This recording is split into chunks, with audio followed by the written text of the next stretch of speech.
Doctor plus viewers அனைவருக்கும் வணக்கம். நான் உங்கள் doctor Rajalakshmi, Siddha physician. So இந்த பதிவுல எதை பற்றி பார்க்க போறோம்னா, கவுட், யூரிக் ஆசிட் அதிகமாக வரக்கூடிய மூட்டு வலி. இதற்குரிய காரணம் என்ன? இந்த யூரிக் ஆசிட வெளியே தள்ளினா மட்டும் போதுமா, இல்ல இந்த யூரிக் ஆசிட் அப்படியே விட்டா ஏதாவது பிரச்சனை வருமா, இந்த யூரிக் ஆசிட் அதிகமா இருக்கிறவங்க எல்லாருக்கும் மூட்டு வலி வருமா அப்படிங்கிறத தான் இந்த இதுல பார்க்க போறோம்.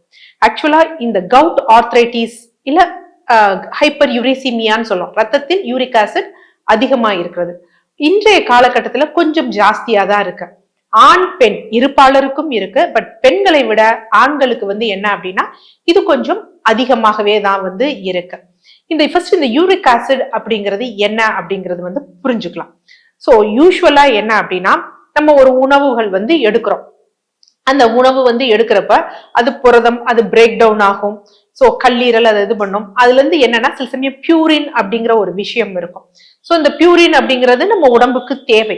பட் கொஞ்சம் எக்ஸஸ் இருந்ததுன்னா சிறுநீரகம் என்ன பண்ணும் அப்படின்னா அதை வெளியே தள்ளும். ஆனா இந்த கவுட், அதாவது யூரிக் ஆசிட் அதிகமாக இருக்கிறவங்களுக்கு என்ன பிரச்சனைனா, சிறுநீரகமானது இந்த யூரிக் ஆசிட யூரின் வழியா வெளியே தள்ளாம போய் உடம்புல இருக்கக்கூடிய அந்த மூட்டுகள்ல போய் ஸ்டோர் ஆயிக்கும். சோ அப்பதான் என்ன அப்படின்னா அதை கவுட் ஆர்த்ரைட்டிஸ் சொல்லுவோம். சோ ஸ்டோர் ஆகும் பொழுது அந்த மூட்டுல யூஸ்வலா நம்ம உராய்வு ஏற்படக்கூடாதுங்கிறது ஒரு பசை மாதிரி இருக்கும், ஃப்ளூயிட் இருக்கும். அதுல இந்த இது ஒரு உப்புக்கள் மாதிரி இருக்கும். போய் அதுல பட்ட உடனே என்ன செய்யும், உறைந்து போயிடும்.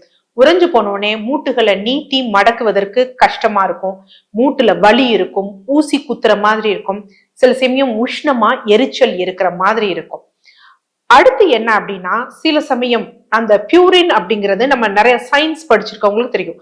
பியூரின், பைரிடின் அப்படின்னு நம்ம ஜீன்ல படிச்சிருப்போம். நம்ம செல்கள் எல்லாமே என்ன அப்படின்னா ஒண்ணு புதுசா உருவாகும், ஒரு செட்டு டேமேஜ் ஆகிக்கிட்டே இருக்கும். சோ அப்ப டேமேஜ் ஆகும் பொழுது இந்த பியூரின் உடைந்து வெளியே வரும். அப்ப நம்ம உணவு அதிகமா இது எடுக்கலைனாலும் இந்த பியூரின் நார்மலாவே நம்ம ரத்தத்துல இந்த பியூரின் எப்படி வெளியே இருக்கும் அப்படின்னா, இந்த உடையக்கூடிய செல்கள் இருக்கு பாத்தீங்களா, அது பியூரினா இருக்கும். சோ அப்ப அதிகமான செல்கள் உடைந்தது, நிறைய செல்கள் டேமேஜ் ஆச்சுன்னா பியூரின் ஜாஸ்தியா இருக்கும்.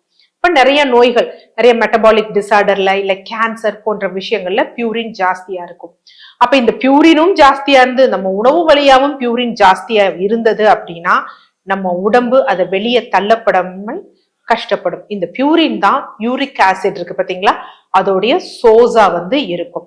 சோ அப்ப என்ன இருக்கும், இந்த யூரிக் ஆசிட் ரத்தத்துல ஜாஸ்தியா இருக்கிறவங்களுக்கு சில பேருக்கு இந்த மூட்டுகள்ல வலி, வீக்கம் அந்த மாதிரி இருக்கும். போறோம், மூட்டு வலி இருக்கு அப்படின்னு இருக்கு, குறிப்பாக இரவுல மூட்டு வலி ஜாஸ்தியா இருக்கு அப்படின்னா அவங்களுக்கு டெஸ்ட் எடுத்து பார்ப்பாங்க. எடுத்து பார்க்கும் பொழுது அவங்களுக்கு கவுட் ஆர்த்ரைட்டிஸ் இருப்பது என்ன அப்படின்னா மருத்துவர்களுக்கு தெரியும். இன்னும் சிலர் என்ன அப்படின்னு சொல்லுவாங்கன்னா, பாதத்துல எனக்கு எரிச்சல் இருக்குங்குவாங்க. அவங்களுக்கு சுகர் செக் பண்ணி பார்த்தா ஒன்னும் இருக்காது, எல்லாமே நார்மலா இருக்கும், விட்டமின் B12 எல்லாம் நார்மலா இருக்கும். ஆனா ஒரு எரிச்சல்னு இருக்கும் சொல்லுவாங்க. குறிப்பாக இந்த எரிச்சல் எப்ப அதிகமா இருக்கும்னா இரவு நேரத்துல ஏசி, அதாவது ஏர் கண்டிஷன் ரூம்ல இருக்கும் பொழுது, குளிர் கிளைமேட்ல அதிகமா இருக்குங்குவாங்க. சோ அவங்களுக்கு டெஸ்ட் பண்ணோம்னா இந்த யூரிக் ஆசிட் ஜாஸ்தியா இருக்கும். சில பேருக்கு இந்த மாதிரி எரிச்சலும் வராது, மூட்டு வலியும் வராது. இந்த யூரிக் ஆசிட்லாம் சிறுநீரகத்துல கற்களா ஃபார்ம் ஆயிக்கும். ஃபார்ம் ஆயிட்டு என்ன ஆகும் அப்படின்னா யூரிக் ஆசிட் கிறிஸ்டல்ஸ் ஃபார்ம் ஆகும். சோ அந்த மாதிரி இருக்கும். இன்னும் சிலருக்கு என்ன அப்படின்னா எந்த சிம்டம்ஸுமே தெரியாது. ஒரு நாள் திடீர்னு பாத்தீங்கன்னா கிட்னி ஃபெயிலியர் இருக்கும். சோ அவங்களுக்கு முன்னாடி இந்த மாதிரி எல்லாம் சிம்டம்ஸ் இருந்திருக்கும். அந்த யூரிக் ஆசிட் யாரெல்லாம் கண்ட்ரோலா வச்சுக்கலையோ அவங்களுக்கு சிறுநீரக பாதிப்பு கூட ஏற்படுத்தக்கூடிய பிரச்சனைகள் இருக்கும். சோ அப்ப இந்த யூரிக் ஆசிட நம்ம எப்படி கண்ட்ரோல்குள்ள கொண்டு வரணும் அப்படிங்கறதான் பார்க்கணும். சோ ஃபர்ஸ்ட் ரெண்டு விஷயம் என்ன அப்படின்னு பாத்தீங்கன்னா, நம்ம செல்கள் அதிகமாக டேமேஜ் ஆகுது, கல்லீரல் இதை மெட்டபாலிசம் பண்ண மாட்டேங்குது, அதை சரி பண்ணணும். அடுத்து ரெண்டாவது என்ன அப்படின்னா சிறுநீரகம் இதை வெளியேற்றணும். சோ அப்ப சிறுநீரகத்துல அதோட ஆக்ஷனை ஃபங்க்ஷனை இம்ப்ரூவ் பண்ணும். அதற்கு தகுந்த மாதிரி மருந்துகளும் உணவுகளும் எடுத்துக்கணும். சோ மருந்துகள் அப்படிங்கிறது அவங்களுக்கு தனிப்பட்டதா இருக்கும். சோ இப்ப இந்த உணவு முறையை மட்டும் நம்ம இதுல பார்க்கலாம். சோ முதல் விஷயம் என்ன அப்படின்னா, இந்த யூரிக் ஆசிட் அதிகமாக இருப்பவர்கள் ஒரு நாளைக்கு குறைஞ்சபட்சம் 2 லிட்டர் தண்ணியாவது எடுத்துக்கணும். என்ன காரணம் அப்படின்னா, முதல் விஷயமா இந்த யூரிக் ஆசிட் தங்க கூடாது, சிறுநீர் வழியா ஃபிளஷ் அவுட் ஆயிரணும், அது ரொம்ப முக்கியம். அப்ப 2 லிட்டர் தண்ணி குடிக்கணும். அதே மாதிரி தண்ணீர் குடிக்கக்கூடிய அந்த டைம் பீரியட் ரொம்ப முக்கியம். காலை 10 மணி முதல் மாலை 5 மணி வரை 1 மணி நேரத்திற்கு ஒரு முறை என்ன பண்ணணும் அப்படின்னா, ஒரு 200 ml தண்ணீரை வச்சிருந்து குடிக்க ஆரம்பிக்கணும். சோ அந்த மாதிரி 1 மணி நேரத்துக்கு ஒரு முறை அலாரம் வச்சு எடுத்தாங்க அப்படின்னா அவங்களுக்கு அது நல்ல ஈஸியா ஃபிளஷ் அவுட் ஆகும். அடுத்து கல்லீரல் சீரா செயல்படணும். அப்ப கல்லீரல் நல்ல சீரா செயல்படுவதற்கு எப்பயுமே கல்லீரலுக்கு அற்புதமான ஒரு மருந்து அப்படின்னா கீழா நெல்லி. இதனுடன் என்ன எடுக்கணும் அப்படின்னா கரிசலாங்கண்ணி. சோ கரிசலாங்கண்ணி, மஞ்சள் கரிசலாங்கண்ணி, இத ரெண்டையும் என்ன செய்யணும்னா நல்லா அரைச்சிட்டு ஒரு நல்ல ஒரு பெரிய நெல்லிக்காய் சைஸ் அளவு எடுத்துட்டு மோர்ல, பசு மோர்ல கலந்து மார்னிங் எம்டி ஸ்டமக்ல எடுக்கணும். சோ இது எடுக்கும் பொழுது லிவரை நல்லா டீடாக்சிஃபை பண்ண வைக்கும். அதோட ஆக்ஷனையும் ஃபங்க்ஷனையும் இம்ப்ரூவ் பண்ணும். சோ அதை தினமும் காலையில எடுத்துக்கணும்.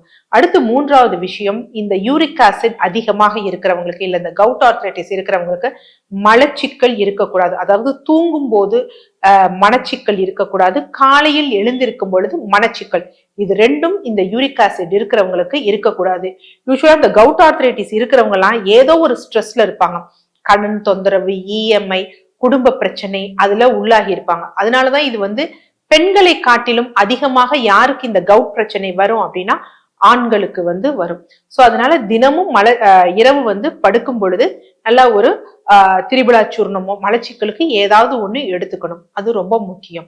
மது பழக்கம், புகைப்பழக்கம் அறவே இருக்கக்கூடாது. ஆண்களுக்கு அதிகமாக இந்த கவுட் ஆர்த்ரைட்டிஸ் இருப்பதற்குரிய காரணம் என்ன அப்படின்னா மது பழக்கம் இருக்கிறதுனால. சோ மதுவுல வைன், ஆல்கஹால் எல்லாம் பியூரின் கண்டென்ட் கொஞ்சம் அதிகமாக இருக்கும். அதனால அந்த மது பழக்கத்தை அறவே நிறுத்தணும். புகைப்பழக்கத்தை நிறுத்தணும். ஏன்னா புகைப்பழக்கம் நிக்கோட்டினை ரத்தத்துல அதிகப்படுத்தும், ரத்தத்தோட அடர்த்தி தன்மையை ஜாஸ்தி பண்ணும். சோ அதனால அதை கண்டிப்பா நிறுத்தணும். அடுத்து அசைவம் சாப்பிடுபவர்களாக, உணவு முறைகள்ல சைவம் அசைவம், அசைவம் சாப்பிடுபவர்களுக்கு இந்த பிளாட்ஸ் கொஞ்சம் அதிகமாக இருக்கும். ஏன்னா மாமிசங்கள்ல பியூரின் கண்டென்ட் அதிகமாக இருக்கும். சோ நம்ம நார்மல் ஆகிற வரைக்கும் அசைவ உணவை ரெஸ்ட்ரிக்ட் பண்ணும். சைவ உணவுகள் எடுத்துக்கலாம். பட் சைவ உணவுகளிலும் கொஞ்சம் நல்லா பார்த்து பருப்பு அப்படிங்கிறப்ப சிறு பருப்பு அந்த மாதிரி விஷயங்கள் எடுத்துக்கணும். காய்கறிகள் எடுத்துக்கணும் நிறைய. இந்த மஷ்ரூம், அதுக்கப்புறம் பன்னீர் போன்ற விஷயங்கள்ல பியூரின் அதிகமா இருக்கும். சோ அதனால உங்களுக்கு ஏற்றவாறு, நீங்க செய்யக்கூடிய தொழில்களுக்கு ஏற்றவாறு அதை கொஞ்சம் ரெஸ்ட்ரிக்ட் பண்ணிக்கணும். இது பியூரின் ரிச்சா இருக்கக்கூடிய ஃபுட். வெற்றிலை அப்படிங்கிறது இந்த கவுட் ஆர்த்ரைட்டிஸ் இருக்கிறவங்களுக்கு ஒரு முக்கியமான குடிநீர் அப்படின்னு சொல்லலாம். சோ அப்ப என்ன பண்ணணும் அப்படின்னா நல்லா 2-3 வெற்றிலை, அந்த காம்பு நரம்பு அதெல்லாம் நீக்கிக்கிட்டு நல்லா சின்ன சின்னதா ஒரு 3 வெற்றிலையை பிச்சு போட்டுட்டு அதனுடன் என்ன சேர்க்கணும்னா சீரகம் சேர்க்கணும், சோம்பு சேர்க்கணும். சீரகம் அப்படிங்கிறது நம்ம உடல் உள்ள சீரா வச்சுக்க இது பண்ணும், டைஜஷனை இம்ப்ரூவ் பண்ணும். சோம்பு டைஜஷனுக்கு, இன்னொன்னு சிறுநீரை பெருக்கி தள்ளும் தன்மை எதற்கு இருக்குன்னா சோம்புக்கு இருக்கு. இதனுடன் கொஞ்சம் சதக்குப்பை இதெல்லாம் சேர்த்துட்டு நல்லா ஒரு 3 டம்ளர் தண்ணீர் விட்டு பாயில் பண்ணணும். பாயில் பண்ணிட்டு நல்லா கொதிச்சு ஒரு கிளாஸா ஃபில்டர் பண்ணி எடுத்துக்கணும். இது காலையும் மாலையும் என்ன பண்ணணும் அப்படின்னா நம்ம எடுத்துக்கொண்டு வரணும். இது நம்ம செரிமானத்தையும் இம்ப்ரூவ் பண்ணும், சிறுநீரையும் வெளியேற்றும். அதே மாதிரி வெள்ளரிக்காயை ஒரு நாளைக்கு 2-3 வெள்ளரிக்காயாவது எடுத்துக்கணும். இல்ல வெள்ளரிக்காயை நல்லா கொஞ்சம் ஒரு 3 வெள்ளரிக்காயை நல்லா அரைச்சிட்டு அதனுடன் கொஞ்சம் லெமன் ஜூஸ், கொஞ்சம் என்ன அப்படின்னா பிளாக் சால்ட் கலந்து நம்ம ஒரு ஜூஸா எடுக்கலாம். ஸோ வெள்ளரிக்காயும் யூரிக் ஆசிட்க்கு ரொம்ப நல்லது. ஸோ இந்த மாதிரி ஒரு டயட் பேட்டர்னை ஃபாலோ பண்ணணும் அப்படின்னா யூரிக் ஆசிடை நம்ம நார்மலுக்கு கொண்டு வந்துடலாம், ஃபுல்லா ரிவர்ஸ் பண்ணிடலாம்.